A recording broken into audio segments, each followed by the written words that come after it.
So thank you so much for those who have joined. And for the sake of those who have joined early, we will begin and the others will join us along the way. So to begin off, thank you so much for all of you who have joined. And as I said earlier, please feel free to use the chat box to introduce yourself. Pose a question that you'd like us to answer regarding carbon markets and the topic of today. Also, feel free to put the link to your website or company organization so that also people can reach out to you. So the chat box or the chat room will be used as a business-to-business engagement where we will require that people to exchange and also continue engaging. In that regard, I would like to set some ground rules for this webinar. One of the ground rules is if you have a question, please feel free to raise your question, to raise your hand using the gestures which are there. I'm very sure everybody is conversant with it, so feel free to do that. And then you'll be able to unmute yourself once you're given the opportunity to do that. I'll be your moderator for today. And every person's opinion and question is well respected. Secondly, let's put our mics on mute at all times and only unmute when you're given the floor to ask a question and maybe seek some clarification around this. So to begin off, I'll start with a brief around why we are here before I go into introducing our colleagues who will be on call with us, and I'll request our colleagues to also switch on their cameras so that the audience can know who is present. That is in terms of the colleagues who are doing the presentation. For the audience, it's not a must for you to turn on your camera for bandwidth if it is an issue on your end. So to begin off, the topic or the title for today's engagement is from ideas to action. That is, start earning carbon credits for your business. Start earning carbon credits for your business. So that's the topic of today. And in that regard, one of the objectives around this is we wanted to understand from the engagement we had, that is the initial engagement we had in terms of signing the MOU, we wanted to understand what is next. And thank you so much for the numerous members, KEPSA members, who have been able to reach out asking that we now do the follow-up on that. And this is now the follow-up meeting that has come after that. So in that regard, just to put up something on the screen for all of us to see and to be able to follow as we continue. Just a minute. So as I project this so that you see what's happening and what is the topic of today, for those who were not aware initially what's happening. So I'll be sharing this screen. Let me just share something here.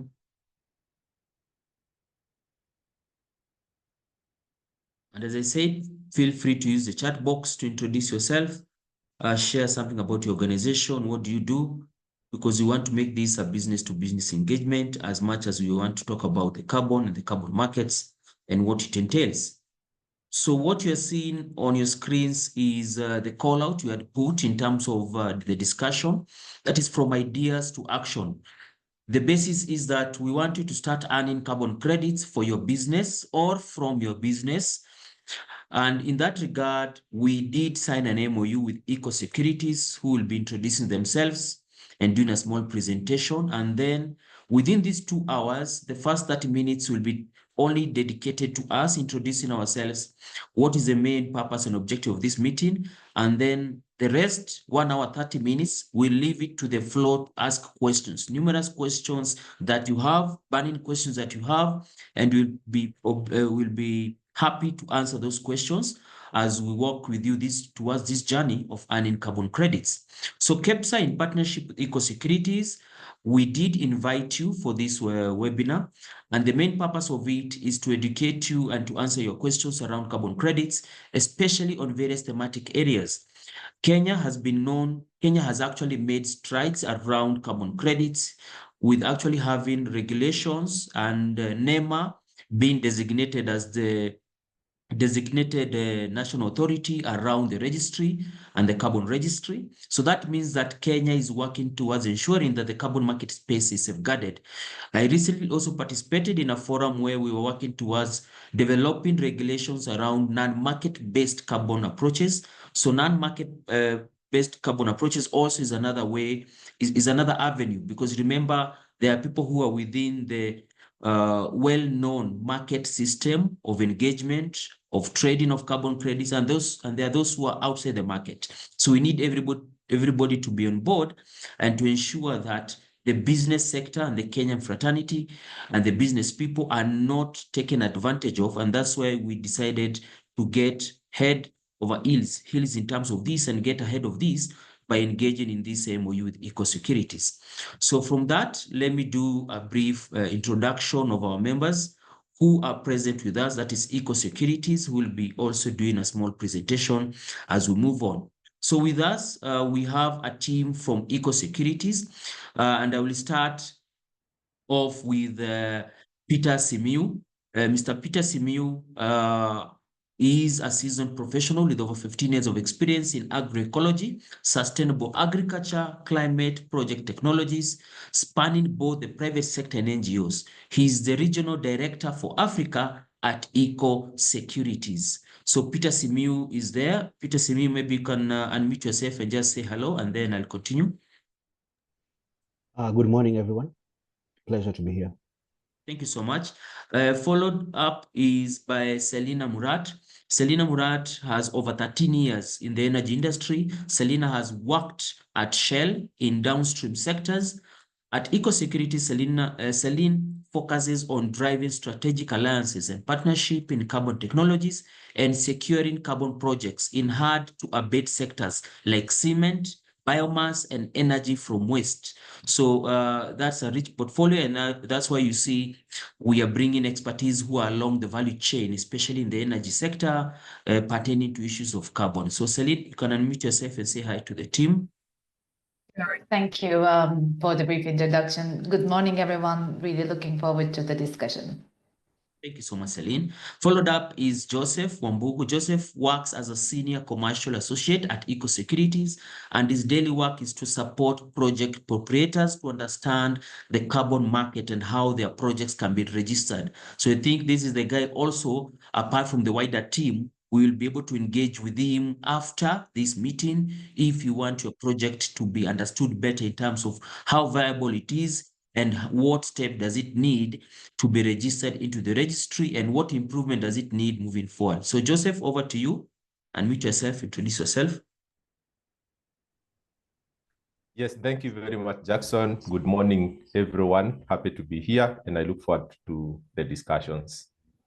Thank you so much. Last but not least, we have Melvin Akinyi. Melvin Akinyi is a landscape and a GS analyst.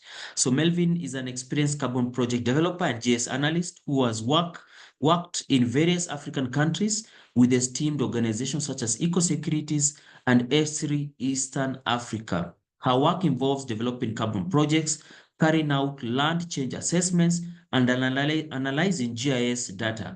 So in that regard, you have seen that in terms of us looking for these projects, we also saw the need to do a mapping out, and GIS is very essential, especially when it comes to mapping out, identifying areas where you are, and maybe even giving you suggestions in terms of areas that we believe if you have a project you want to erect it, which are some of the areas based on the informed cartographical or remote sensing information that the team will be providing to you. So Melvin, over to you. Thank you, Jackson. Good morning, everyone. Happy to be here and looking forward to sharing knowledge. Thank you. Thank you so much, Melvin. And over to me. My name is Dr. Jackson Kwembori. I am the Senior Circular Economy and Climate Change Coordinator and also the head of KEPSA Consult, which is a research arm within KEPSA. And also within this platform, I'll be acting as the liaison within KEPSA, ensuring that I represent the issues of our members, that is who are present here and even non-members, to get the best out of this meeting. So to begin off, I'll take the shortest time possible. It's now 10:15, and I'll take less than 5 minutes so that I hand it over at 10:20. So to begin that, let me do a small presentation on where KEPSA is and how this journey that we started in terms of these undertakings.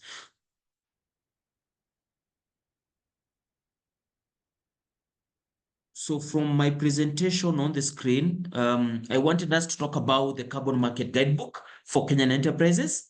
This was the catalyst, and this is what initiated all these discussions.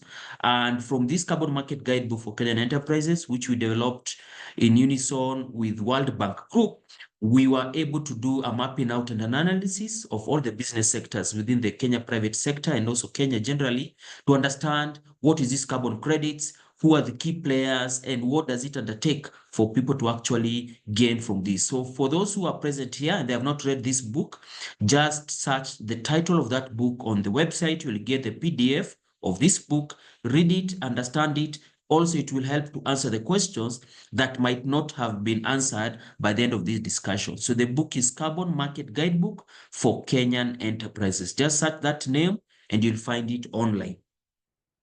To begin off, why we developed the guidebook? Why did we see the need to develop it at this juncture? We realized that carbon markets, both voluntary and compliance, which is some of the terms that will be able to be explained here, are growing quickly. And the recent growth in the voluntary market and the emerging compliance market under Article 6 of the Paris Agreement is leading to growing interest in the carbon market. Kenya is well positioned to leverage the carbon markets to secure climate finance. And everybody here is looking for a way to get financial aid that is moving away from the traditional financial model that requires you to offer collateral to get bank loans. So we are looking at climate finance as a green financial instrument that businesses can actually use to get capital and to also expand their businesses. The World Bank seeks to support carbon markets in Kenya. That's what we did. Kenyan enterprises have largely they have been unable to access the carbon market. And that's where we're coming in with this engagement to make sure that Kenyan enterprises, from our study that we found they were unable to access the market, they will be able to access the market moving forward.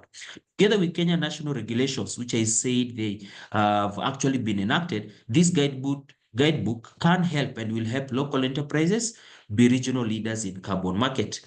To quickly go through this, looking at this from the guidebook, we developed and we saw that we have around 9 key steps before you start earning carbon credits. And from these 9 key steps, this is where EcoSecurities will be coming in. As project developers, all these steps are stringent, they are cumbersome, but EcoSecurities will be able to make these processes easier for you, and also will be able to educate you, especially on the first phase of a feasibility study, to tell you whether your project is feasible or not, and if it is not, which are some of the things you need to do to make it feasible moving forward. So these are some of the key steps that will be undertaken moving forward, and I'll be able to touch on a few here.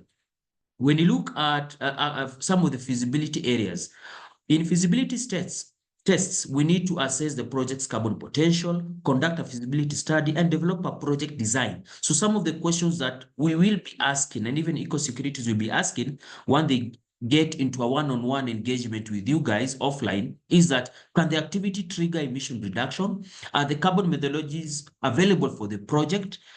When it comes to feasibility, is the project technically feasible? Is the project financially feasible? So all these are the questions that they need to check in their checkbox to ascertain that they can be able to support your project. When it goes to some of these steps, which are within the guidebook, I won't take so much time on that, is that there is a process from identifying project characteristics to actually going to assess the suitability for the project. So these are some of the steps and the methodologies that EcoSecurities will be helping our members to undertake, put in your records and your books in order. When it comes to some of the risks that EcoSecurities and even KEPSA will be able to help our members understand, especially when it comes to setting up projects before they become viable for you to earn, is some of these risks undertaken from operational risk, from community risk, technical risks, reputational risks, reversal risks. So some of the risks that also will be looked at whenever a project is set up and is up and running is to advise you on some of the risks that are associated with the project, that need to be actually foreseen and to be and to be nipped in the bud before something takes place. So generally, I just wanted to give a summary on where we are. In Kenya, generally, we have seen a trend in some of the key sectors which have been leading, especially in carbon market space, where we are having the dollars in terms of what is per unit, that is metric ton of CO2. How much does it go in the global market? We have agriculture, forestry, household and community. In household and community, we have two key case studies in Kenya. When you're talking about ban manufacturing and cocoa, these are guys who have been actually engaging in household in terms of clean cooking solutions. Waste management is another one, industry and commercial, renewable energy and transportation. When you're talking about EVs, two-wheelers, three-wheelers, and all that. When you move forward, you'll get to see some of the areas that will have a cost implication. And this is where we need to walk the journey with you. And also, this is something that why we need EcoSecurities on the table. From the concept development to project to issuance of sales, there is a cost that may include your project to be put in the registry. From doing a pre-feasibility study, preparing the PDD when it comes to validating it, registration, verification, there are costs that are obviously embedded in all these processes. And these are things that will be able even to educate you in this webinar moving forward. Some of the costs engaged in development of a carbon project. Here, this is just a technical one, which you will find also in the guidebook, which I've asked you to download online. You'll be able to get the summary of this PPT, which is just a replica of what is there in the book that we developed. Last but not least, maybe just these are some of the areas that we'll be able to look at. And remember, everything that I've explained here was just a summary of these 9 steps for you to get carbon credits from your project undertakings in terms of whether is it feasible or not, to the last place of credit sales and retirement. So these are the 9 key steps that we will be working with you as our members and interested partners moving forward, with EcoSecurities leading this pathway and ensuring that at the end of this journey, you are able to earn carbon credits as a financial model that does not require collateral, which we usually call a green financial model moving forward. So let me stop there due to time, but as I said earlier, download this book, which has an explanation of all the questions that you have, as much as we'll try our level best to explain it in this webinar. So the book that I need you to download is the Carbon Market Guidebook for Kenyan Enterprises. Just download it online. It will be able to explain the questions that you might have, and we will not even we might not get the time to explain it better, but the book also has an explanation around this. So let me stop there to give room for my colleagues from EcoSecurities to do a presentation around this space. And as I said earlier, feel free to use the chat box to introduce yourself, pose a question that you might be having, put the links to your organization or website, what do you do? And this might help so that we will be able now to do a business-to-business engagement. So please use the chat box, put questions there. And thank you so much for those who had used the registration link. We have seen your questions, and we'll start with those questions that you had shared within the Zoom registration link as we move forward. So at this juncture, I want to hand it over to Peter Simiu from EcoSecurities, talk about EcoSecurities and where they are moving forward. So keep your questions coming in. I'm checking the chat box, and then we'll be able to answer them immediately after his presentation. Over to you, Peter Simiu. Unmute yourself. The floor is yours. Thank you so much, Dr. Jackson. Pleasure to be here. It's a pleasure to introduce EcoSecurities. I'll go to the slides. So since our founding, which has been in 1997 in Ireland, we have been at the forefront of the global carbon markets. We have really been able to enter this space in the early stages of carbon markets, where we had a vision to drive impactful greenhouse gas reductions, and quickly became a leader in carbon finance and carbon credit trading. Our mission has always been to turn emission reductions into achievable and profitable realities for project developers worldwide. Our early achievements have really set the record, setting significant milestones in the carbon industry. And in 2004, we registered the world's first CDM project under the Kyoto Protocol. This was a project that was being developed in Brazil, where the breakthrough really paved way to the future projects and demonstrated the viability of carbon markets on a global scale. The project really became the first to receive the CERs, which are the certified emissions reductions. And this really made EcoSecurities to establish itself as pioneer in the field and to be able to ensure that we can be able to shape the market and the standards, and that can be able to be utilized by other carbon developers worldwide. And in 2009, we were acquired by JP Morgan. I know everybody knows JP Morgan. Recently, they were in Kenya, who acquired EcoSecurities. And through this, they were able to give us a very strong financial backing to expand even further. This support has enabled us to grow our portfolio and really ensure that we can be able to include different kinds of projects across various sectors, from renewable energy to waste management and reforestation. This has really enabled us as a tip that is deep intertwined in different global fronts to ensure that we have a dedication in everything that we do and to play a critical role in dynamic carbon markets. So we continue to work with partners around the globe to ensure that we are at the forefront of climate change. So with right now, since we were founded, it is about 27 years being at the forefront of global climate action. And we have really built ourselves in extensive portfolios, ranging from nature-based solutions and also tech-based solutions.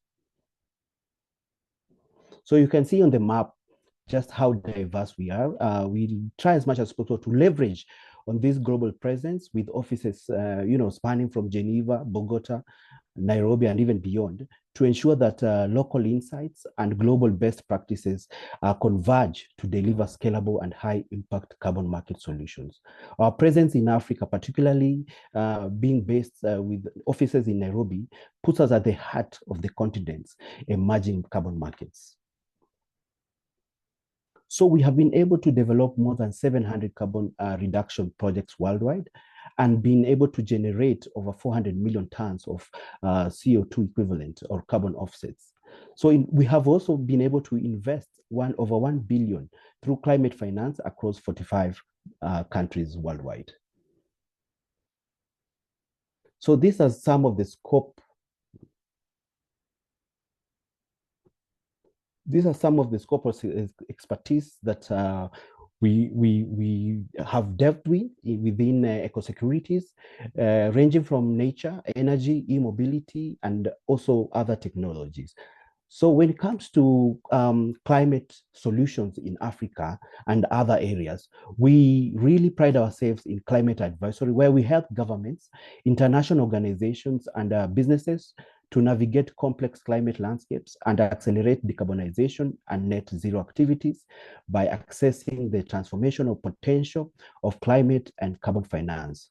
This is an achievement that, through a range of technical assistance approaches and also including different policy mechanisms and development and capacity building stakeholder engagements and development and implementation of low carbon policy frameworks and initiatives, have really been able to ensure the success and realization of carbon finance and revenues. When we look at the climate project, which is really the core business of EcoSecurities, we work collaboratively with companies, partners, communities, governments, to ensure that we combine our technical expertise and innovative technologies, which is really, I can say, unrivaled in the market because of the knowledge and also the expertise of 27 years in the market, to the global carbon markets, where we design and deliver high integrity, high quality carbon reduction and removal projects. Whether you need to do an end-to-end carbon project delivery solution or carbon asset management partner, we have the proven track to be able to do that. When it comes to the climate investments, as mentioned earlier, we have been able to facilitate over 1 billion of climate finance. And to ensure that developing climate projects from the ground up, we empower companies, governments, and financials to invest in projects that create lasting impact. Our products and solutions support net zero and decarbonization commitments to ensure a sustainable and resilient future for people and the planet. So our diverse portfolio of high quality carbon reduction and removal projects spans both compliance and voluntary markets. But for this, for the sake of these discussions, we'll be looking at the compliance market. So we cover a range of standards, project types, and locations, mobilizing critical catalytic finance to sectors and countries that need to deliver low carbon and sustainable growth. And with this, I can be able to say that we are at the forefront, and especially in Kenya, where we have Article 6 regulation and different bilateral agreements that have been signed, we are at the forefront to ensure that project proponents can be able to realize the carbon generation markets and be able to achieve the goals set by the project proponent, and also as well realize climate ambitions for 2030 and 2050. So our capabilities when it comes to carbon market development really spans from project identification and origination, where we continuously source for opportunities which are highly potential in terms of carbon projects, and in sectors such as NBS, which is the nature-based solutions, renewable energy, waste management, e-mobility, and others. And our focus on this has really been influenced by the bilateral agreements that have been signed between various countries, including Kenya, Ghana, and the rest, to be able to drive carbon markets and ensure that climate finance is achieved. Technical and finance assessment, where we provide in-depth analysis that evaluate project feasibility, ensuring both environmental and economic viability are achieved. We also carry out advisory and capacity building through tailored technical assistance, where we also do advisory and host countries where, for example, in Kenya, we could be able to work together with the implementing party of the Article 6 and also the DNA, who is the NEMA, to ensure that the Paris Agreement and the implementation of the Article 6 are achieved. This really helps with the establishment of robust carbon market mechanisms that are compliant with international regulation. Being an international company, it makes it quite easy for EcoSecurities to be able to harness the knowledge that we have within the carbon markets. And when you look at the bilateral agreements that have been signed between Kenya and, for example, Switzerland, having an office, our HQ based in Switzerland, makes the offtake of these partnerships quite easy for us to be able to do partnerships with different project proponents within Kenya and beyond. Commercialization also is a key factor of our core capabilities. By securing long-term offtake agreements, we can be able to provide project developers and investors with market certainty. And as you know, there has been a lot of uncertainty in the market, but working with EcoSecurities will allow them to realize the financial benefits of their projects and in the carbon markets as well. Monitoring, reporting, and verification is a component that has been taken up by the DNA. And we work very closely with the DNA as well as other VVBs, the guys we call VVBs, who are third-party auditors who come a long way in terms of auditing the projects that have been done to be able to report back based on the standard that has been selected for that project. So with this is a short introduction of who EcoSecurities is, and I give it back to Dr. Jackson. Yeah, thank you so much for that wonderful presentation. And I know people have questions. Please feel free to raise them in the chat box, type them, introduce yourself, what's your name, your organization, the links we can follow you on, and the key question you have. Thank you so much.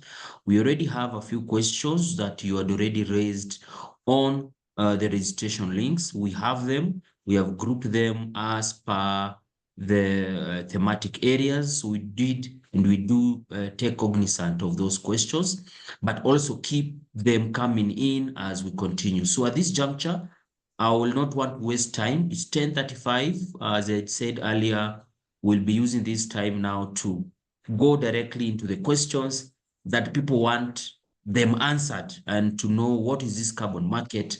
And that's why we want to move away from theory to practical. And in this juncture, I will start directly with question that is here. And one of the questions that is raised, I would like to throw it to EcoSecurities, the team from EcoSecurities.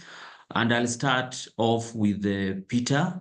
Having come from that wonderful presentation, I believe that you have been able to give an overview of EcoSecurities, the work they have done in carbon markets in Africa and globally, and maybe something around Article 6 opportunities in Kenya and Africa. Those are some of the areas at least you have been able to mention around this space. So as you think about that, I would like to throw maybe one question to Celine Murat to set just the ground rolling is, what sectors can participate in carbon finance? What sectors can participate in carbon finance?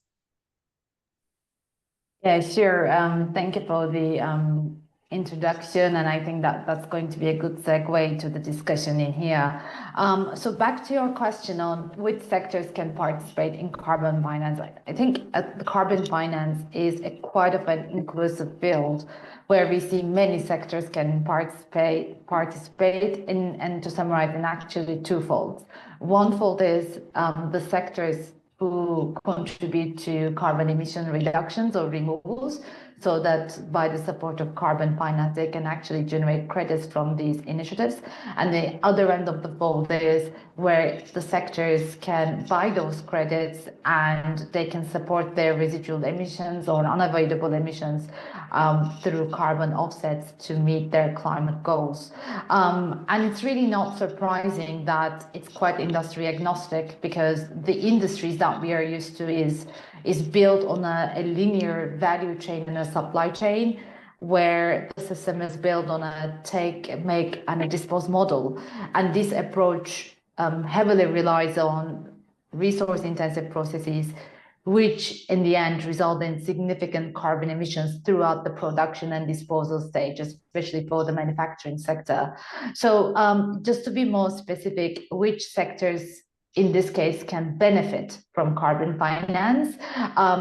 Couple of lists and examples, and they were also actually mentioned in the slides as well. But what we see also throughout the track record of carbon markets, we do see nature-based solutions quite active, especially in forestry and agriculture, either through protecting forests, so reforestation, or sustainable farming, which reduce the emissions, but at the same time can act as a removal process as well. That would take the CO2 from the atmosphere. So that's definitely one strong and an active field, which we also have experience and track record on also in Africa. And then the other, I think, key sector, in this case, the energy sector and the utility sector, more and more we see the transition from a fossil fuel utilization to a more renewable and cleaner energy sources. And carbon finance has a significant role, especially in the markets where renewable hasn't become mainstream and the infrastructure and the incentives are not enough to support this transition. So we do see renewable projects generating credits against the national emission factors that would otherwise be supported by fossil fuel infrastructure. Another aspect, I think, example is, again, waste management, coming back to that linear value chain, where we are unfortunately coming from a world we take, we use, and we dispose, and the output or the waste streams usually end up and disposed in landfills, and that's a true threat to our climate, and with especially the methane leakage, which is even more dangerous gas type than the CO2. So recovering methane and taking this methane and turning it into a biogas, another useful component, it's against which carbon finance can support us. And then there are the more innovative solutions, again, where carbon finances can be instrumental, and which we saw the CDRs, the carbon dioxide removals, where the permanence of CO2 is playing a crucial role. And in this case, we are talking about the biochars, the enhanced weathering through mineralization, and as well as carbon capture, utilization, storage, and direct air captures. So for these innovative technologies, carbon financing can act as a subsidy or even as a supporting revenue system in order to make these cases viable. I'll also add how effective, another aspect to the question, how effective carbon financing is. So how much does it really support in these projects? And the spectrum is, again, quite wide, and it really depends on the project, but it really needs to have this additionality role, meaning that without the carbon financing, actually the project would have been struggling in very simple terms to make the carbon financing credible in terms. And in those cases, we see where some of the projects can be financed 100% through carbon financing, or we also see projects where it at least covers some of the operational and the CapEx costs that carbon financing can actually support the viability of. Okay. Thank you so much for that. And maybe for the audience, in regard to what Celine has just summarized, in that the key sectors, yes, she believes that all sectors can benefit, but there are those sectors that have been showing a trend in Kenya. And maybe to just put a summary of just what she has just highlighted, which is very, very key, you can see from this summary is that we are having a few key sectors that have been trending. We are having forestry and land use, which she has mentioned, which is leading in Kenya, especially by 56%. We are having household and community. These are the guys who are second with 32%. That is cook stoves, energy, clean water, biodigesters. And then they are followed up by renewable energy, which is at 11.2%. Here we're talking about geothermal, solar, biomass, hydroelectric, and wind. And last but not least, we have 0.5%, which is agriculture, specifically within sustainable agriculture. So for those who are present within this discussion, you can just try to see from this analysis that was part of that BCG analysis in terms of where Kenya is moving forward. And you can see forestry is leading. So if you have a project around REDD+, if you have a project around afforestation and reforestation, it means Kenya is leading on that, 56%. Also household and community, you're talking about cook stoves, clean energy, renewable energy, barn manufacturing are the ones who are there also, and others.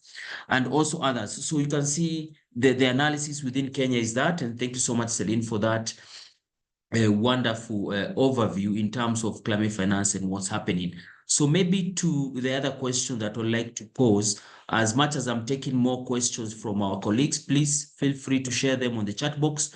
I'm actually now in the business now of highlighting them. So I want to take this question over to Joseph. Joseph, to you, with these issues that you're hearing in terms of carbon markets and the questions people have raised, which are basically around the Kenyan carbon market and the roadmap. Where have we come from? Where are we going? Which are some of the things that you are actually awaiting for you to actually now take advantage of this space? So maybe unmute yourself and mention something around Kenya's carbon market and the roadmap in terms of where we are. And within that same breath, combine it with the economics of viable carbon projects in terms of what makes a carbon project viable moving forward. Over to you, Joseph. Thank you very much, Jackson and my colleague Celine and Peter, for the awesome information you have provided already. So as it was mentioned by Jackson earlier, my work at EcoSecurities is to work on the commercial side of projects. So what I do is to interact on day-to-day basis with the project owners and project developers so that we can do assessments on whether there is a viable business case for the carbon project. So whatever business operation that you are doing, what I do on a daily basis is to support the assessment and, the high level understanding of your project and tell you what would be the optimum scenario if you decide to pursue carbon credits.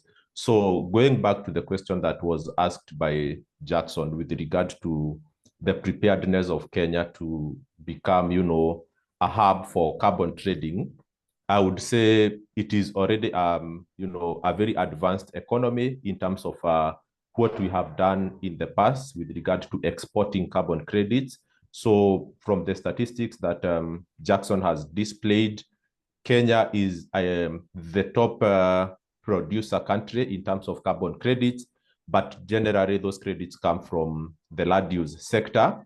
And on the side of, policy framework and legal preparedness, we all know that in the last 2 years, Kenya has been very, very proactive in amending acts of parliament so that they can accommodate the carbon market with the status of the market today. And actually the regulations that were published mid this year have given clear guidance on how carbon projects should be developed in Kenya, whether with the vision to execute them in the voluntary market or in the Article 6 or what we call the compliance market. So those frameworks are very, very clear, but the regulation and the amendment of the 2016 Act was not enough. So there are still some other things that are still pending, but what we know as carbon players in Kenya is that things are advancing. We hold regular meetings with government institutions that are in charge of those improvements and processes. And we understand that they have engaged top gears to ensure that they finish the work of registry. And very soon they will be launching public consultation on the registry regulations, as well as the carbon trading regulations that will come very early next year. With those, definitely we know also Kenya has signed several MOUs with buyer countries to participate in Article 6.2. So we are very keen on the developing stories in that line. So we have the recent updates, for instance, the bilateral discussions between Kenya and Sweden, Kenya and Switzerland, and Kenya and Singapore, and also the traditional Japan crediting mechanism that has been in Kenya for quite some time. So what we do is that anytime we interact with a project, we always try to have, a very, very holistic discussion with the project owner to have an in-depth understanding of their project and see what would be the best route to market from all the mechanisms that I have already mentioned, be it the bilateral agreement or the voluntary carbon market. So the other thing that I normally do so much with the support of my colleague is to, to do the commercial assessment in terms of viability of projects, because we all understand that carbon processes, as it was displayed again in Jackson's presentation, it is quite an expensive project. So why is it expensive? Because there are so many players that are involved. So as Peter mentioned in his previous presentation, we have third-party auditors. Right now, in the face of regulations, there are so many fees that are paid to governments. If you are participating in Article 6, you have to pay administrative costs, you have to pay corresponding adjustment fees, and all of them will cost a lot of money on top of what has been there traditionally, the cost of project development, cost of registry, cost of auditing. So what we do is to try to bring all those costs against the benefit and the income that you will get as the project owner and advise you on the best way to handle your project. So from all the cycles of project development, we do feasibility assessment to determine the best business scenario, and then we advise you on how to progress on each phase of the project. So I think I will stop there, Jackson, but as you mentioned, I will be very happy to interact with anyone who has a project and would like to figure out how their scenario would look like if they are to participate in or to have their project registered with any of the registries. Yeah, thank you so much for that. And I'm seeing the questions coming in. So many questions are coming in. I'm trying to organize them, but one key question that keeps coming out, and I think I would like your team to keep and maybe think around this, because this is something that people will not go home without having understood, is you take, what is the process? What is the process that it entails for you to get a project registered with the VCM? That is, what is the process to register a voluntary carbon market project in Kenya with the Kenya registry? What is the process? So maybe we'll take one key example, especially maybe within the forest sector. Just we try to think around this. And remember, I had shared a roadmap. I had shared a roadmap with 9 key steps from feasibility study. So we'll take one as an example, maybe within forestry, maybe trees, just to see what does it entail for you guys. Let's say you're coming in, you want to, somebody has a project, has a forest, maybe has a tree of certain amount. And remember, there was one study that showed that for you to start earning carbon credits, you must have at least a minimum of around, they were saying 48 trees are equal to 1 metric ton of CO2. So if 48 trees are equal to 1 metric ton of CO2, so you see, you cannot be coming with a project of 5 trees, assuming you want to get carbon credits. It's not like that. So 1 metric ton must be equated to the number of trees you have, and 1 metric ton is equal to 48 of them, 48, 47 trees. So it means the more trees you have, the better chances of calculation and understanding how much you can earn from it. So maybe just try to think around the processes, because these are questions that I'm seeing people asking from the chat box. And maybe going to Melvin now, just as a quick one. Melvin, you have been key in terms of, say, what you are doing in terms of carbon project developing. Part of your work also is working within African countries and doing all this analysis that pertain to this. So maybe the key question that maybe our audience would like to understand is, what does it take? What does it take to develop a high integrity carbon project? Because not all projects will be taken up. Not all projects will actually be given that certification. So what entails for a project to be high integrity? So maybe speak around that in the shortest time possible, and then we'll be able to see who in your team will come in just to eliminate around those key processes, and I'll be able to display those 9 processes for your team actually also to move around those key steps and to explain them. So over to you, Melvin, on the high integrity projects. What does it undertake? Over to you, Melvin. Yes, thank you, Jackson, and also thanks to my team for going through the carbon financing aspect and talking about the company in general. So I'll do a very quick rundown on what entails, developing high quality or high integrity carbon projects. The first and the main thing is to adhere with the best practice in the standards and in the carbon markets in general. We do go ahead and choose the best methodology after you've come to us with a concept. We work with the standards, we work with the market trends. If this is the methodology that is used mostly for agroforestry, we'll review it, the technical aspects.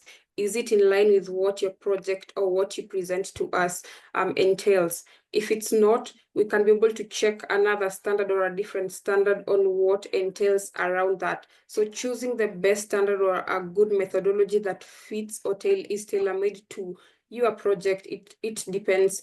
There have been sectors that have been mentioned. We do have projects in the energy sector. We do have projects in the nature-based sector. So these are like land-based projects, agroforestry, afforestation, conservation projects. So just going through what the methodology or the standards details in terms of project development. This is something that goes a long way in developing projects that are very high quality.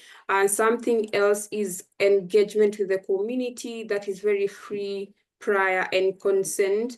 How is your project benefiting the community, and how is like the benefit sharing scheme also with the community?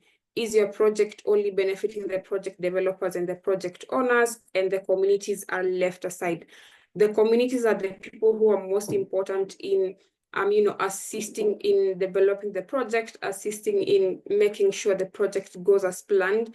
We can write a very good project design document, but at the end of the day, if what was written on there is not what is actually being done on the ground, when the VVBs or like the validating bodies goes on the ground to see whatever is happening, if the community says we have not seen any benefits coming from this project, if the community says the project developer or the project owner say this and this, but we haven't seen anything happening. These are some of the things that goes into making the projects putting on hold.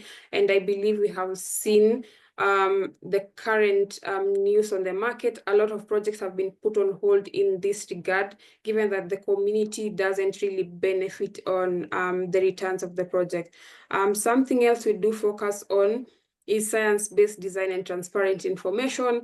By science-based design, we do go for a technologically advanced way of conducting carbon assessments, and then being very transparent is sharing this information to the public. They can be able to verify, they can be able to monitor, they can be able to follow the process through. This is also something that EcoSecurity puts respect or very major concern on. If something is not as transparent, then it means there have been shortcuts that have been done in or part of the process or in part of the people being involved in developing the project. So these are some of the things that we do go ahead, or we put a lot of importance in being very transparent as we develop the project.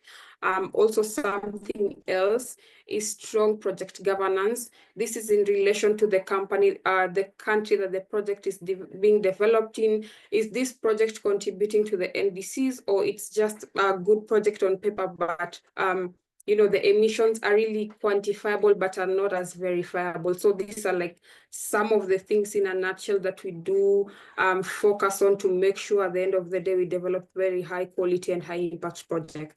Thank you.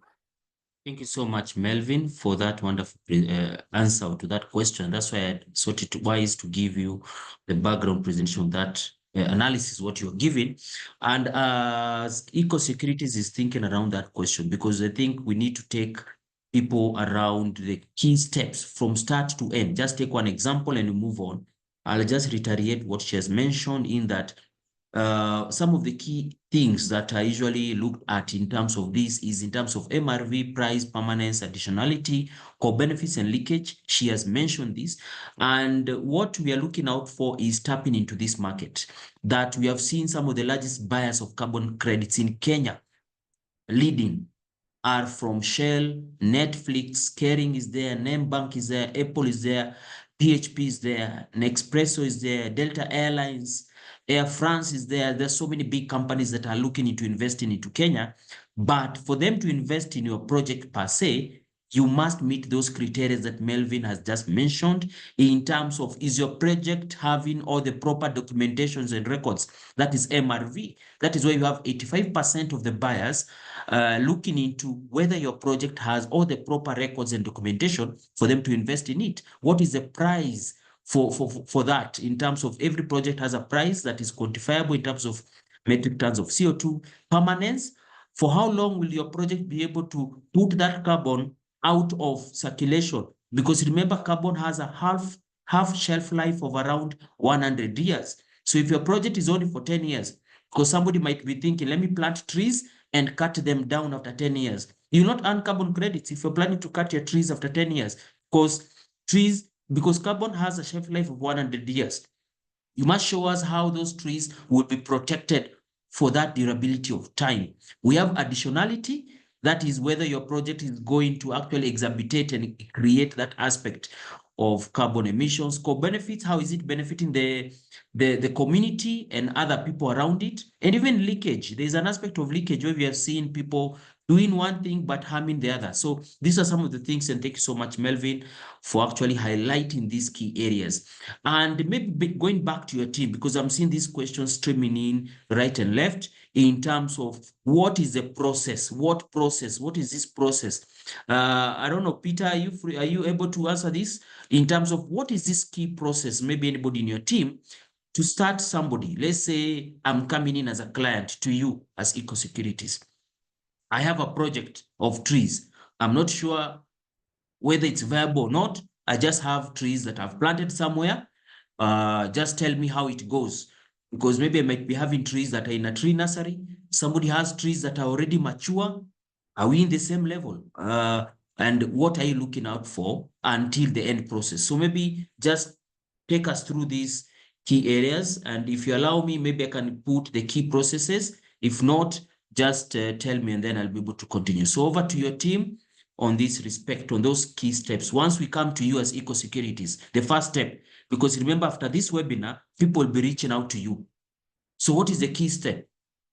Start from, they need to write an email to you asking one of key steps. And then after receiving the emails, what do you do? How do you follow up until you make it viable? So they want to understand the key steps so that now from this meeting, they'll now be engaging with you directly. So let's start from the key step of me writing an email to whom, and from that email, how do you follow up from that? And how do you go with me through this journey? Taking cognizant of all the costs that are within this cycle. So over to you, EcoSecurities.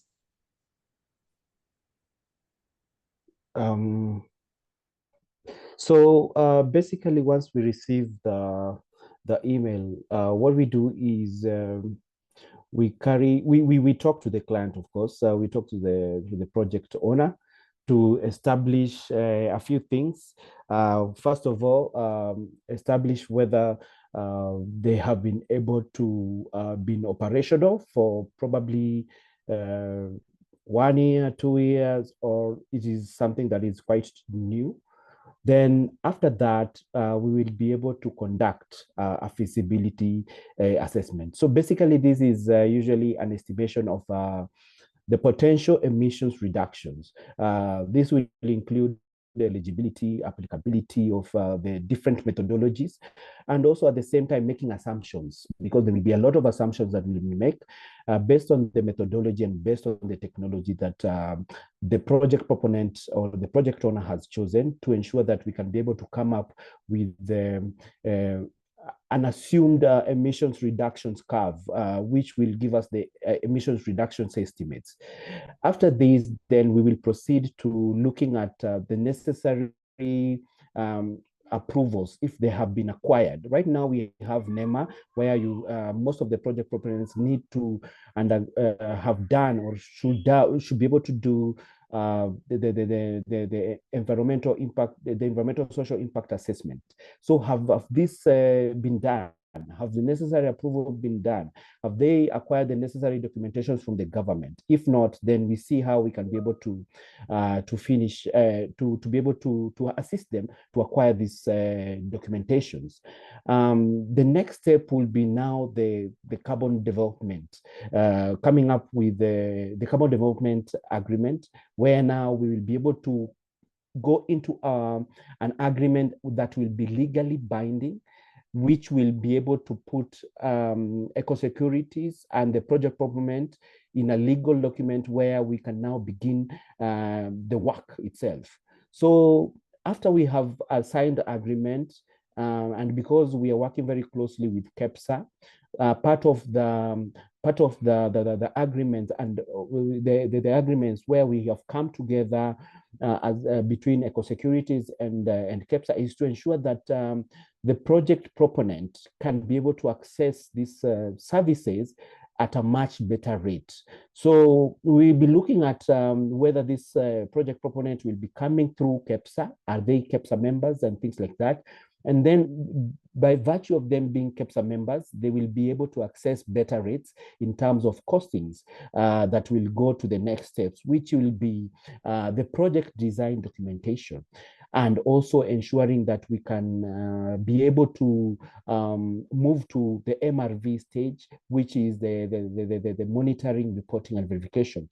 So these stages will basically ensure that the project's eligibility, the additionality that my colleagues have spoken about, the emission reductions calculations are well presented in this document, and also the relevant core benefits, as already mentioned, and anything that will be negative environmental impact and stakeholder consultations are done, and also will be able to be validated by the VVB. VVB is basically a third party auditor, a verified that validated third-party auditor from the registry. So depending with whether you are choosing, let's say, for example, if it is Vera, they have their own VVBs who have been certified by Vera. If it is gold standards, we have those ones who have been certified by gold standards, and Puro and the rest. So moving from the project design, the MRV stage, we will of course now head to the registration and certification. And with this is whereby we will be able to list the project under the chosen standard and ensure that now we can be able to validate it. Validation, of course, now the auditor is involved quite deeply. The auditor will go to the ground to talk to the people around the project. Have they been impacted? What are some of the benefits that they're going to get? What are some of the negative and positive impact of the project to the communities? Is it going to be something that is additional? The VVB will be looking at, is it really additional? Because on paper, we have said, and we have gone to the ground, and we have said as EcoSecurities is additional, but the auditor's work is to ensure that it is truly additional. So he'll come back with responses and say that, yes, indeed, this project is additional and it meets all the required steps for having a carbon project in the chosen area. So from this, then we begin the normal cycle whereby the carbon credit issuance and commercialization will begin. And of course, there will be continuous monitoring and reporting.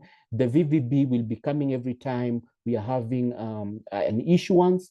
And then, of course, after the VVB has done the reporting and it has been verified and accepted, and it checks all the boxes that the standard has the requirement of, then the issuance will begin. And then the issuance will be in terms of certification, whereby the standard has accepted that the MRV has done its work, and now the credits can be able to be traded in the compliance or the voluntary carbon markets. Then, of course, we were issued with the carbon credit certificates. And this process is something that will be repeating every time we're having issuance for the project. And just to mention, this is something that most of the project proponents need to realize, is that before you are able to get issuance of the carbon credit, it needs a lot of patience. It is not something that can be done within 6 months or even 1 year. Sometimes it's a process, and especially based on the technology. What we call the tech-based solutions, they would take roughly about 2 years, 2 to 3 years. And those ones that are nature-based solutions, before you can even realize the first carbon credit issuance, you really have to be patient and accept the process and be able to be committed to the process, because it will take about 3 to 5 years before you are able to get the first credit issuance. Back to you, Dr. Jackson. Yeah, thank you so much, Peter. And you have been able to answer a few questions that our colleagues and audience have asked. I can see somebody's hand is up. You have been able to answer the question that Wanjegu Mike had asked. Hi, I'm Mike Wanjegu, involved in waste management and recycling. What are the steps to tap into carbon markets for my enterprise? And I think for waste management recycling, the steps you have mentioned them, from writing an email to you, doing a feasibility study around it, just to ascertain and to see how big it is. Because remember, there are costs that will be factored in. And if your project is too small and the cost obviously are too big, it doesn't make sense. So they will be able to show you how best they can be able to maximize your project to make it bigger. There's another question also, and Nespori Mwambia, whose hand is up, has asked, share key steps for someone with 200 avocado trees from steps, cost and returns across tools to traceability. So I think this question had mentioned, but maybe what you should be thinking around as we continue is, I'll come back to you, is what are the costs? What are the rough estimate or cost that are associated with these processes as we move forward? So maybe think around that process or question as we come back to you and as we cycle back to that question again. So maybe another question to Celine. within this space of carbon markets and projects, putting in perspective that we recently saw some highlights from the US court that actually found a carbon company within USA with roots in Kenya that had actually taken advantage of business people and communities by doing overestimating their records, so they earned extra money. So how will you ensure that the business people who are within this forum, what are the measures that you ensure or you put forth as EcoSecurities to ensure that our business people and members get the best in terms of the best prices, and assuring them that you are different from these vultures that we are seeing? We recently saw even South Pole doing double credit assignment, where they are signing carbon credits from their forest and selling to more than one buyer, which has created what we call a leakage in terms of carbon. So how different are you in terms of this space, and how will you ensure that our members get the best out of this moving forward? Celine?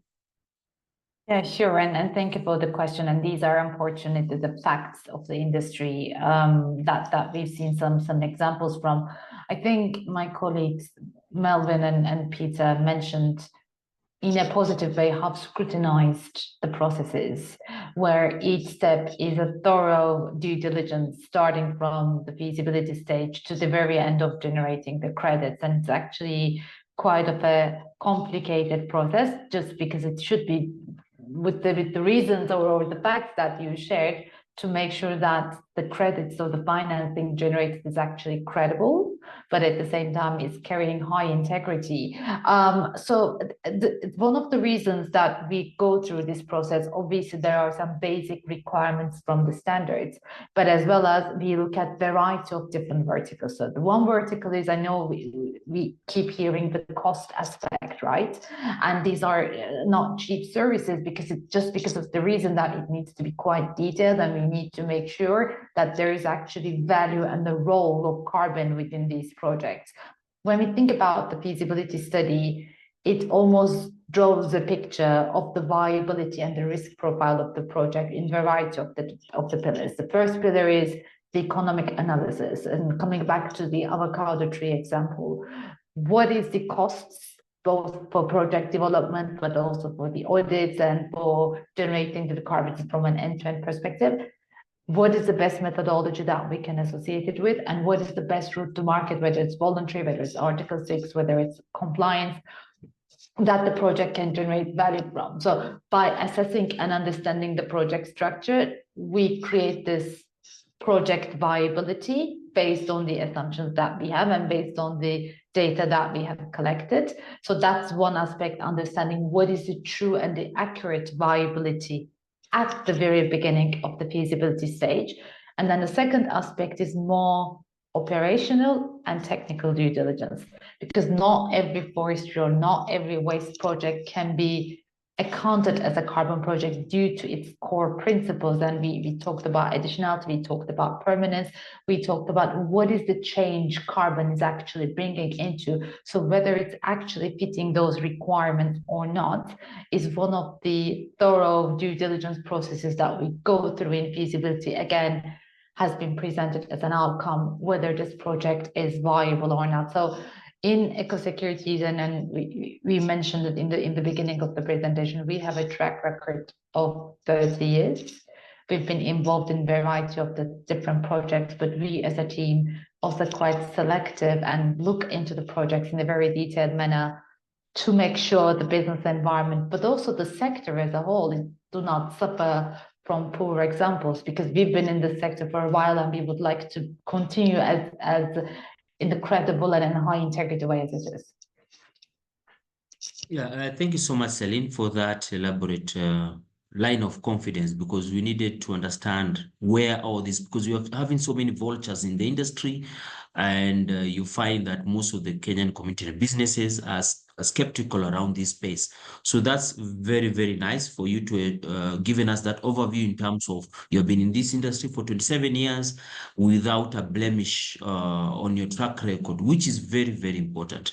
So maybe let me project something here as your team comes in on the costs. basically within the Kenyan landscape. I want to give the cost that is usually associated with this carbon market from the onset globally, from an analysis that was done globally. So just to see this, and now we can be able to see how we can be able to project this in the Kenyan scenario. So when you look at these, let me see if I've put it in the screen. Something like put, yes. If you look at this summary here, this is just from the global perspective, what was there from the study we did. And from this global perspective, you can see that things are not easy. When you look at pre-feasibility, because we have two scenarios here, it's either nature-based projects or tech-based projects. For nature-based projects, here we're talking about, because you can either, when you're looking at carbon clean development mechanism, the CDM, is either your project is able to avoid carbon or remove carbon. So that's something they'll be able to do in their pre-feasibility study to ascertain, is your project able to avoid carbon? Maybe you're coming up with a new energy product that will help people to stop using fossil fuel and use that energy product, which is maybe electricity. So that is categorized as an avoidance project. But if your project is going to remove carbon, let's say you're having trees will help to absorb carbon and remove it. That is a project that is termed as a removal project. It's able to remove carbon. So you look at nature-based and tech-based. In tech-based projects, as KEPSA, we have a member who is actually working on carbon capture and storage in Gilgil. So that's a tech-based. They're using a certain software machine. That is people from Sela. Sela is a company that is known for carbon storage. And then we have another one, can't remember the name, but they're used in carbon capture. So they're doing it in one of the special economic zones in Gilgil. So that's tech-based. When you look at pre-feasibility, on roughly global scale, it goes for even 10,000 USD to 30,000 USD, depending on how huge or big the project is. This is just on a global scale, not Kenya. On Kenya, it might be lower than this, so don't be scared around this. And EcoSecurities, that's where they are here. They'll be able to give you now the cost as per the area. Feasibility also, there is a cost there. Comparing it with tech-based, we have listing, validation is another process, registration is another cost, and then these are one-off cost. You can see on this side, we have indicated them as one-off cost that you only incur once, from pre-feasibility, feasibility, to project development, listing, validation, and registration. And then there are those we call ongoing costs. That is implementation and monitoring, because you need to do implementation and monitoring every cycle, because you need to update your records, and monitoring there's a cost around it. Then you're having a cost around issuance. That is issuance of those credits and credit certificates. There's a cost around that. That's an ongoing cost. And then lastly, we're talking about one-off costs. Globally is 350,000 USD, depending on how big the project is. And then ongoing costs are around 100,000 per cycle USD, depending on the project size. So don't be scared about this huge costs. These are just on a global scale we used for big projects that are out there globally, depending on what they are happening. And there's somebody who had raised the question is, do we have specific standards that we are using? I think something that Peter had mentioned in his presentation is that they are not specific on any carbon standard.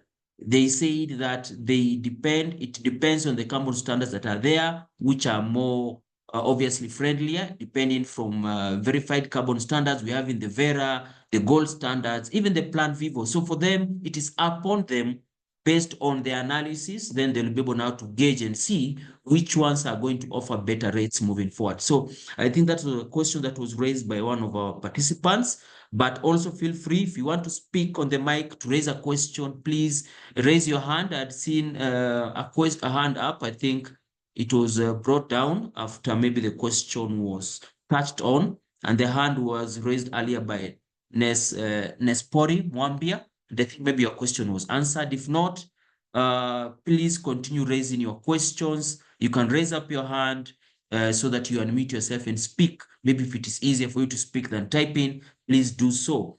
But don't be scared about the cost. So I'll hand it over to EcoSecurities team to maybe give a small scenario of the areas they have worked around and what are some of the costs, so that now we demystify these bigger costs that I've mentioned of US dollars for big projects. Let's talk about other projects that you've worked with within our close proximity. So over to EcoSecurities to just highlight something around this space. Thank you again, Jackson, and all the participants for your question. So I wanted just to highlight in a few words the topic around the costing. And one thing we all agree is that the fight against climate change globally is going to be won by the private sector. So, and when we talk about private sector, we talk about commercial approach and making money, compared to other traditional ways of financing climate action by depending on government and NGO. And that is why our approach, when it comes to tackling a carbon project, the first phase, we always start with the commercial processes. So when we interact with any project owner, we start by looking at the financial feasibility of the project. So apart from just estimating the carbon credits that come from your project, we look at the eligibility, the policy framework within that country, and see whether the regulations within your country, let's say in Kenya, allows the project that you are implementing, for instance, to participate in Article 6 agreements. Because we know, looking from countries' national determined contributions, the NDCs, there is what we are eagerly awaiting here in Kenya called the white list. And the white list will indicate clearly projects that will be allowed to export carbon credits outside Kenya, and projects that will only be allowed to contribute to emission reductions within the country. So our approach towards, feasibility study is not only to look at the technical aspects of the project, is actually to look at the holistic commercial viability, as well as the risk associated, and as well as analyze the various methodologies and the standards and see which one is the most appropriate for your project in terms of public perception, because already the market has perception towards certain standards that would actually affect the price of your credits, as well as the ease of implementing projects. So there are certain projects that are very difficult to implement under certain standards, which can put a lot of challenges when it comes to validation by the auditors. So that report, we package it together, accompanied by what we call a financial model. So from our analysis, we are able to break down your project into what are the costs against the benefit. And then we have that discussion with you and see at the scale you are having right now with your project, does it make sense for you to invest in further stages of your project? Because as I have mentioned, the first stage is the commercial stage, which we address here as the commercial team. But again, Melvin and her team, she takes care of the technical bit. And that technical bit is only viable if the commercial aspect is valid. So I don't think anybody should be scared by the cost that they have seen there, because it will only make sense to invest if the whole commercial business is viable, and we can support our partners to understand that. So, and I just wanted to agree with the numbers that Jackson, you have displayed there. Every figure you have displayed in terms of cost, I think it falls within the range of what is the market rate today.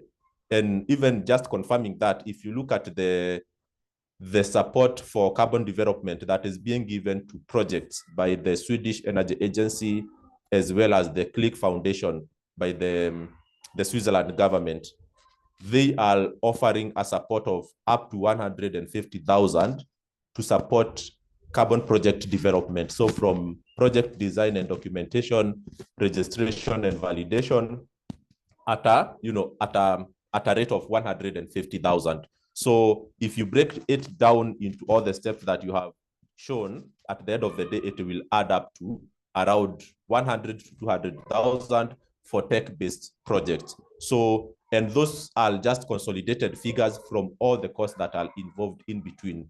As I mentioned, there are the registry costs, the government costs, and also it depends on the route to market that you are going to follow.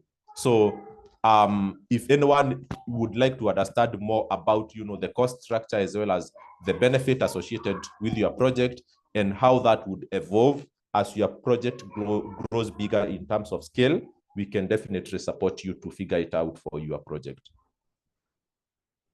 Yeah, thank you so much, Joseph, for that elaborate overview, especially the costs. And as you have said, the costs are usually high. So that means that not all projects are viable. That's why we need a pre-feasibility study to ascertain. You might be having 10 trees and you're planning to gain carbon credits from it. So they'll need to do a feasibility study and tell you, these are the costs and these are the number of trees you have. Does it even qualify? Does it make sense? And there was a question that was asked just within the chat box by somebody known as, who is this, Mr. Kagwe, had mentioned something around those carbon standards. And maybe to give you a statistics, what is there within the publication of 2022-2023 by NEMA, it shows that Kenya has the largest clean development projects portfolio in East Africa with a total of 210 registered activities, including 20 project activities, as well as 190 component project activities. So within this portfolio, you can see that out of these projects that have been registered by Kenya, a total of 72 projects out of these 190, 72 have been registered under gold standard, and then 51 have been registered under gold standard, 19 have been registered under voluntary carbon standards, and lastly, 2 have been registered under what we call Plan Vivo. So that one tells you that Kenya is more inclined into gold standard activities, but this does not limit us. But we see what is happening. So that means that maybe gold standard are offering something way better at the market value. So at this juncture, I would like us maybe to delve into something else, because people need to understand what is the cost of 1 metric ton of CO2, because we have been seeing varying costs. Some people are saying 1 metric ton goes for $40 US in the global market. But when it reaches the common project owner at the market, they get it even at a rate of even maybe $9 per 1 metric ton of CO2. So we want to understand what is the real cost or what is the real value of 1 metric ton of CO2, and what makes this value, even if it is 40 at the market value, to reach the owner at 9. Is it that these costs that we are talking about will be factored in between here? Or should I expect, if it is $40 per metric ton, to get $40 at my market value? And how long should I wait?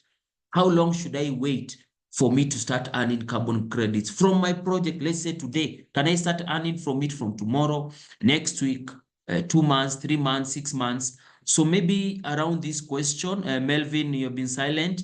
I'll take it over to you before you go into the course. Maybe the question I want to understand is, Melvin, to you is, how long should I wait to start earning from carbon credits? And then I'll take it over to Peter and Celine to just talk about what is this cost of 1 metric ton per CO2 in the global market versus what we receive on the ground, and why does it reduce? So maybe to you, Melvin, the question is, how long should I wait for me to start earning carbon credits? And give me the timelines in terms of registration for me to earn, just all the steps for me to understand that, to manage expectations of our viewers here. Yes, Melvin. Yeah, thank you, Jackson, for that question. In terms of the timelines, it's mostly per project basis. We do have, I think also Peter mentioned the same. The timelines for nature-based solution projects is not the same as timelines for energy projects. But in general, 12 to 36 months. This is in regards to access to information that is needed for the general development of or writing of the project development and the actual implementation of the activities on the ground. So if you say you're doing like an afforestation project, but there's no actual tree planting on the ground, we've already written the project design document, but the implementation on the ground activities is not going on. That will take a bit more time. Or maybe let's say you're doing renewable energy, you're already supplying, the solar, the community already uptaking and using these, activities are being implemented on the ground. The usage data is available, you're able to quantify or, see the difference from what the community was using onto the shift to the renewable energy. We're able to quantify this, we're able to get registered for this project, and we're able to get certified and issue the credits, and we're able to sell. So I can say it's from a range, maybe 12 to 36 months, but it's also more on a project by project basis. And then maybe in terms of the value of metric tons of CO2, we do have an overview, or depending on the also carbon credit type, the quality, the additionality of the project, and some of the regional regulations. In the VCM, we do have different prices in regards to the other compliance markets. So the range might typically be between $5 and $50 per metric tons of CO2, but we do have higher quality credits from projects with significant, core benefits like biodiversity, conservation, or community benefits.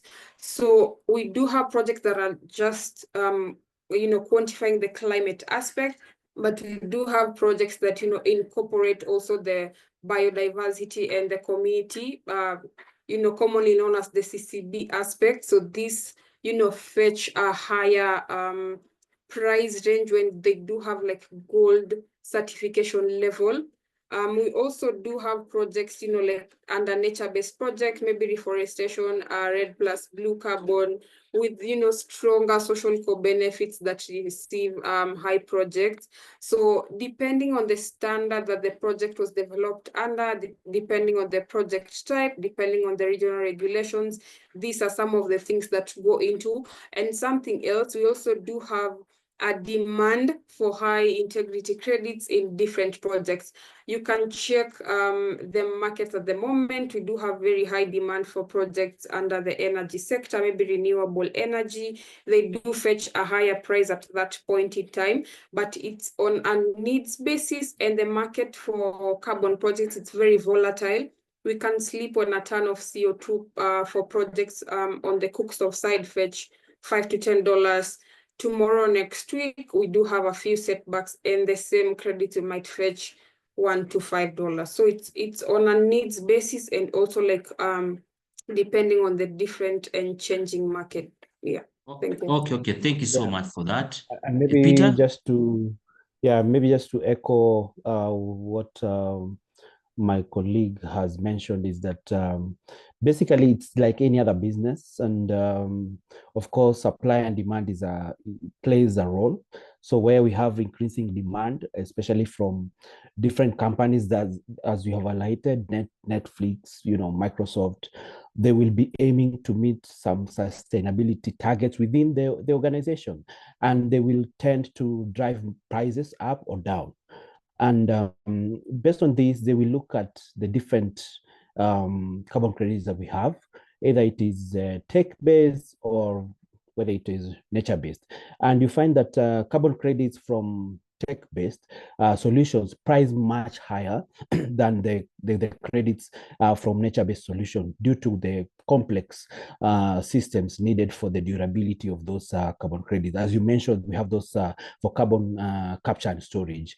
They really fetch quite high, when it comes to the pricing. And also, as mentioned by my colleague, again, the quality, where we have verifications that have been done, where we have leakage, additionality, permanence. These will definitely impact on the pricing, and also the core benefits. because at the end of the day, and especially for nature-based solutions, we are looking at how it's going to impact the local communities. So carbon projects that provide additional socioeconomic benefits, such as supporting, different SDGs. And that's why I think you mentioned the gold standard is quite preferable, because gold standards by itself, it was formed under the umbrella of SDGs, and you find that most of the time they demand higher prices per credit, and also the location. So some of these are some of the things that we look at all in the market. They look at on how they can be able to dictate the pricing, and of course also don't forget the durability of storage of the CO2. So you find that something like biochar fetches, one credit might fetch over $100 per credit, while that one for cookstove might fetch around $5. So for cookstove, it is quite different when compared to biochar, because biochar, it is based on research, can be able to store the CO2 for over 1,000 years. So the longer the carbon is stored by the project method, then the higher the price. And this is normally due to the investment needed. And also, you mentioned something about the price that reaches the common man, or maybe the project owner.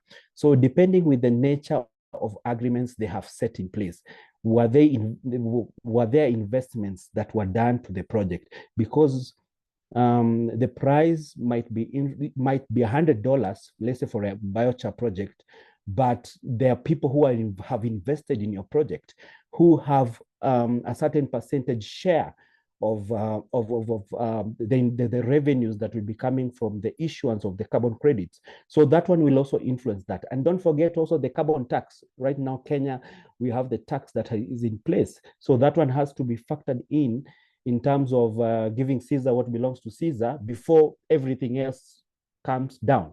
So all this will be able to influence the pricing, but we are happy to discuss this further. Thank you.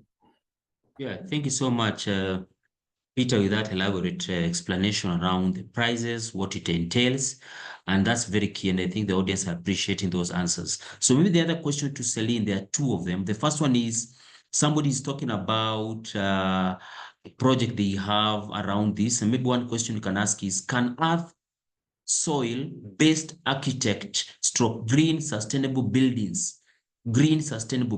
qualify for carbon credits? So Celine, over to you. Can earth / soil-based architect / green building sustainable buildings qualify for carbon credits? Over to you, Celine. I guess just to understand the question better, does it mean that instead of using concrete, traditional mainstream concrete products, is it more using, instead of using sustainable and circular? Okay. I think there are two questions in one. Somebody's talking about an earth-based architect or a green, let's say a green sustainable building. Maybe they have a green roof or something. Maybe the building is able to show that they're able to reduce carbon emissions or something around that. It's a green building, something around that, yes. Okay, let's assume that they're structuring the buildings with greener products instead of the usual construction cement and concrete material. So basically, the influence of the carbon in this sense is whether we can prove the fact that there is a delta of carbon emission reductions or removals. So in that case, when we look at the generic construction industry, the raw materials is coming from cement, which is, I think, in current data, emits 8% of the greenhouse gas emissions by its industry, and then use concrete as the raw material coming from cement, and that's the main material and the product that's used in construction industry. Now, there are lots of technologies now being emerging, still at early stage, which is trying to either lower the level of clinker or the carbon footprint of cement, and finding substitutes of different elements in order to lower the carbon footprint of cement, or some other circular applications are now being utilized as part of the construction industry. If in a mechanism that we can validate the fact that instead of these circular products or greener products, the mainstream cement-based high carbon footprint products can actually be used, and then calculate and quantify and qualify that delta, it may create a potential carbon finance. But nevertheless, this is a bit of a particular case. So it's not a mainstream carbon project like a forestry or energy or waste management. So one of the things we would need to look at is understand which methodology that this actually can associate with, because at the end of the day, in order to create the credits, it needs to be associated and defined as part of a methodology. But in the high level of logic, because it reduces carbon versus the mainstream application in construction industry, it has a potential. Yeah, Wangoi, I think you answered, your question has been answered. And also in the same breath, Celine, we had a question on, can a hydro generation project qualify for carbon credits? Can a hydro generation project qualify for carbon credits? Yes. Yeah, I think it's also on a case-by-case basis, and I think Joseph had an experience on this one too, so he may also provide a thorough answer. But as long as the project is not connected on grid, but it's off grid, and depending on the country's economic and energy access situation, there are some cases where we see hydro projects is also considered as part of carbon finance. Joseph, would you like to add some more on that? Thank you, Celine. You have already highlighted the essentials with regard to that question. So when it comes to like the mainstream standards, that is gold standard and Vera, they would require that the technology we are talking about should not have a penetration rate of more than 5% with the country energy mix. So when you look at Kenya, you'll find that the percentage of hydro energy with regard to the grid contribution is more than 5%. And then if it is more than 5%, then that country is not required to be a least developed country, which is not the case for Kenya. So literally for a grid connected hydro project in Kenya, it would be difficult for it to be proved additional, for it to be registered with the mainstream standards. But of course, there are other standards that do not have those type of consideration. But again, when you go that route with those standards, then it could affect the pricing of your carbon credits. So, but if the project is completely off grid, so it is serving household directly without being fed into the national grid, then there is a good case for carbon credits.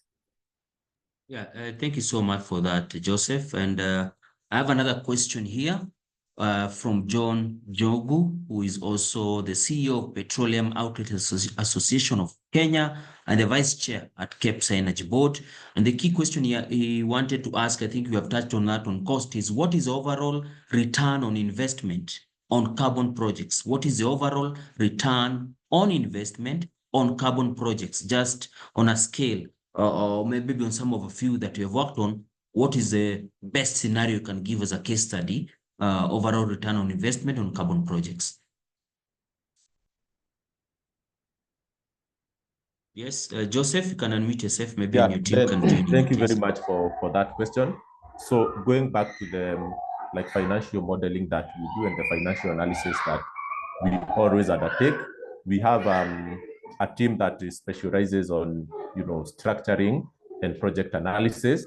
So there are some key financial parameters that we always analyze for us to say that there is a good case for business or not.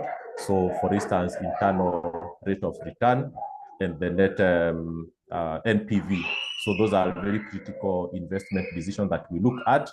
But again, as we mentioned, normally the cost for project development would be, I would say, close to the same. It would cost the same for big or small project, especially when it comes to technology projects. So the idea that we always approach is that when we analyze your project, we advise you on the appropriate scale to have for your project to make commercial sense. If you think that it's impossible for your project to achieve that scale alone, then we look, for instance, right now you are working with KEPSA. Who are the other players within the same technology you have can come together and form what we call a program of activities so that you can have economies of scale in your project. So if we bring together 5 projects that can aggregate and benefit from cost sharing, then we advise on the best way for you to make sure that you participate in carbon markets instead of trying to pursue it alone and find that you might never make commercial sense by doing that alone. So we can hardly say that we have a clear figure on what a return on investment is for a particular project, but on case-by-case basis, we'll give you, the financial analysis for your project and advise you on the best position for your project to find itself for it to be commercially viable. So we have those parameters that we can share. Yeah, thank you so much. And I think you've answered that well in terms of return on investment. There are things that obviously will determine it, as you've said, from market value prices, from even government incentives, carbon pricing that is there, and so many other things. And even the project type can determine the return on investment on that project, and even the size of it. Something else that he has raised is, I think we are doing it now, is how is EcoSecurities and even KEPSA educating business, especially SMEs, on the importance of carbon markets, projects, participation in Kenya. And I think how we are doing it, if I was to answer that question, is we are holding educative webinars such as this. That's one avenue we are doing to create awareness for SMEs. And this was an open call that was made to all platforms. And I believe also moving forward, we'll be able to hold another consultative engagement on carbon markets in due time on 14th, if I'm not wrong, on 14th, we're having a circular economy platform hosted by KEPSA, which I'll be able to share the links again. And I believe in this forum, we're going to have an engagement with EcoSecurity so that also they can participate in this forum to give people more insights on these sessions on carbon. So that's something we've been doing in that space. And thank you so much for that question. Another question, maybe I think we did answer, was around the VCM project locally. Additionally, we mentioned around Article 6.2, what's happening. I'm seeing other people asking questions around this space. But maybe as we come to the tail end of this engagement, maybe I would like the EcoSecurities to share an email of which our members can write, because we say the first step is writing an email to you guys and to just get the grasp whether their project are visible or not, viable or not, and what is the way forward. So maybe in terms of the email, you can put it in the chat box, EcoSecurities, for everyone to get it. And maybe you can just unmute yourself and just give out an email that people can write to you, and then you'll be able to take them on a step-to-step guide on how they can be able to make their projects viable or visible moving forward, and if their project is viable or not. So maybe, Joseph, over to you and to your team, just give an email that they can use, and remember to put it in the chat box. Yes, over to you, Joseph. Thank you again, Jackson, for that opportunity. So as I mentioned, I am the one normally who leads commercial activities to have the first hard interaction with project owners and project developers. Already from our experience, I would say there are quite a number of things that we know about certain technologies, from past feasibility assessments we have done, from the many projects that we have supported to register. But again, each project comes with its own unique circumstances. And that's why it is not always necessary, but in some instances, we require to go into a deeper feasibility research. And from that case, then we can start further discussing on cost implications. But from the first hard interactions, we can share already, through some meetings that we can do virtually or in person, we can share already what we know about certain technologies and what it should be in it for you if you choose to go the route of carbon credits. So I think I will not say loud my email. I'll just drop it in the chat. And then probably we will also do like another follow-up email, introducing EcoSecurities further and sharing our details after this call. But in the meantime, I'll drop it there. Thank you so much. Yes.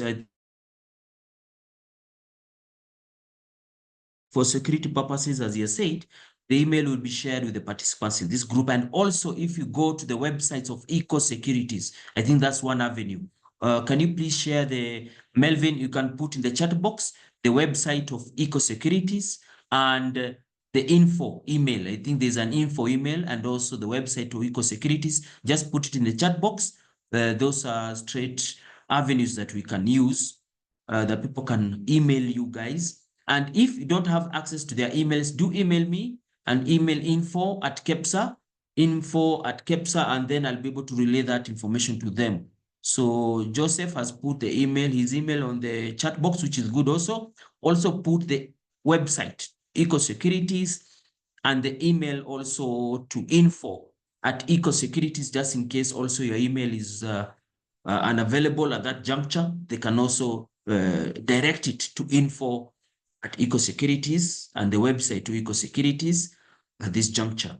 And I believe as we come to the tail end of this discussion, these were pertinent issues that were raised in terms of carbon and carbon markets, and that not all projects quantify to earn carbon credits. Somebody's asking a question around, they have a water provision for irrigation. Do they qualify for carbon credits? And maybe to answer this as we move on is, as I said earlier, under the clean development mechanism.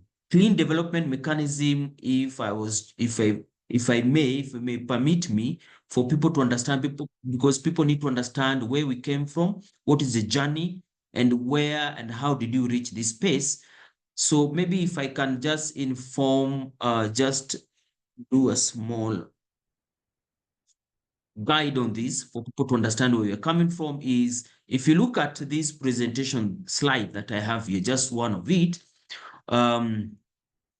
hope it's coming back. Yes, it's here. When you look at the journey that we came from 1992 up to now, from 1992, from realizing that carbon is one of the greatest contributor to global warming and all that, a clean development mechanism was introduced in 1997. So the clean development mechanism allows developed nations that have been, that want to reduce their carbon footprint.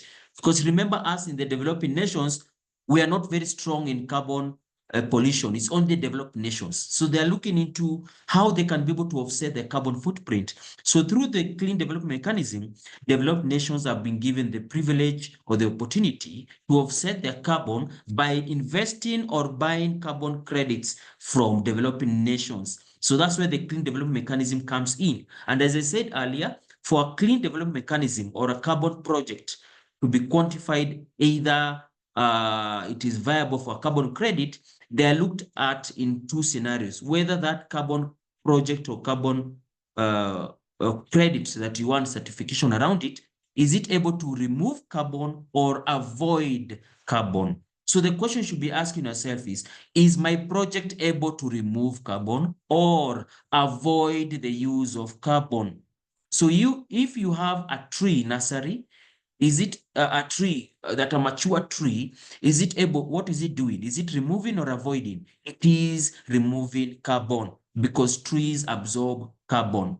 But when it comes to maybe an aspect of energy, maybe you have an electric vehicle, you are trying to come in the industry with LPG vehicles and the rest, what is that doing? It is helping to avoid carbon, because you are helping people to move away from using the conventional fossil fuel to using energy, energy saving, and energy and renewable energy sources. So that's an avoidance project. So the question you should be asking yourself, is my project able to avoid carbon or remove carbon? If it falls in those two brackets, then you qualify to earn carbon credits. And remember, projects that are able to remove carbon and avoid carbon, they have different pricings. And as I said, I was able to visit a special economic zone in Gilgil, where the investor of that land, who has 10,000 acres, they were able to bring in investors. So remember, they are using money, as you're saying.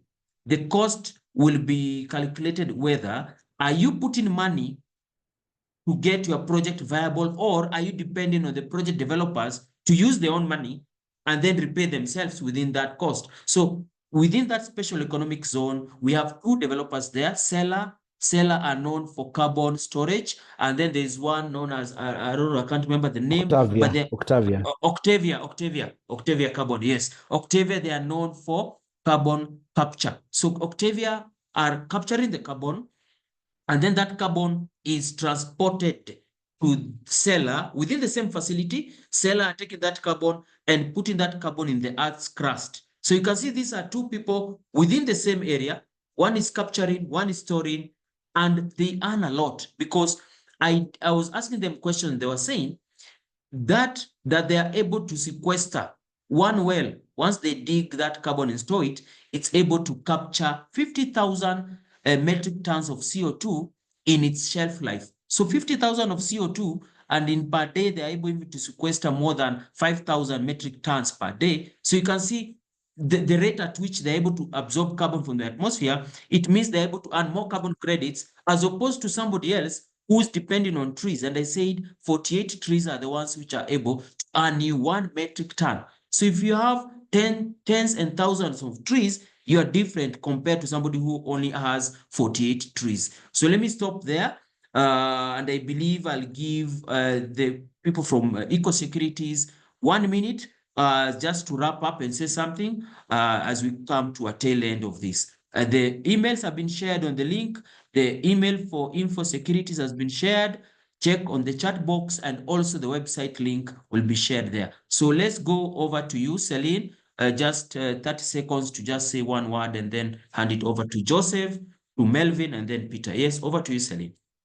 Yeah, sure. Thank you. I think it was a great conversation, especially I think the know-how and the awareness about carbon markets is quite high in this group. So as agreed in terms of the next step, we are really keen to understand the potential projects that we can collaborate together with the private sector in Kenya. So thank you.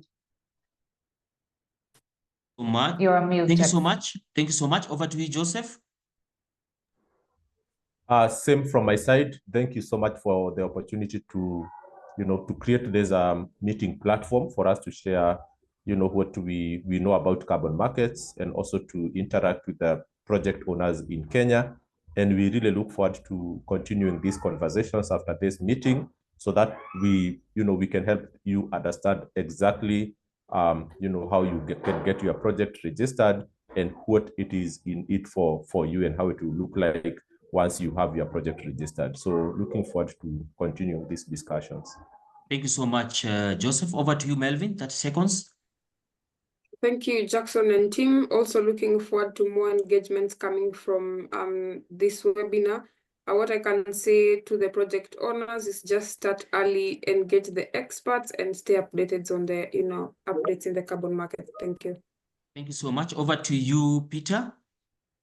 Thank you so much, Jackson. I would want to say that Kenya is really a signatory to the Paris Agreement, and I would want everybody to take this opportunity. As it is currently, Kenya has 3 bilateral agreements with Switzerland, Singapore, and Japan, already mentioned by my colleague Joseph. And also we have 7 project activities and 14 POAs and 124 CPAs. So don't be left behind. We always say at EcoSecurities, we are turning climate commitments into tangible actions. So let's do this together. Yes, thank you so much for that, Peter. Good conclusion. And as something also Peter said, and also Melvin and the whole team, is that start early, starting early, because we have heard that a project will take a long time, 1 to 3 years. And this one talks about even the timelines that are there. So they are taking cognizant of project that is design and preparation, which takes almost 3 to 6 months, talking about registry 2 to 4 months, monitoring and reporting, which is 1 to 2 years, and verification 3 to 6 months. So all this put together will come to 1 to 3 years. So once you start early, it puts you at the forefront compared to other people who will be thinking about carbon credits. You will have started earlier. And also in the same breath, remember we are saying even the rates that you will be getting per metric ton of CO2 will only depend and will vary if you are a member of KEPSA. So KEPSA members, the rates that will be getting for metric ton, 1 metric ton for CO2 will be higher compared to those who are not members. So in that regard, I have actually shared the email. You'll find it there. The email, I've shared it on the chat box, my email, for those who wish to become KEPSA members who are not, so that also you can get special rates for a metric ton of CO2. So my email is there, and also the other emails of EcoSecurities are there. Go to their websites, EcoSecurities, and you'll get more information which has been shared on the chat box. So thank you so much. And at this juncture, I want to say thank you for all the participants and have a lovely day ahead. Thank you so much. Asanteni.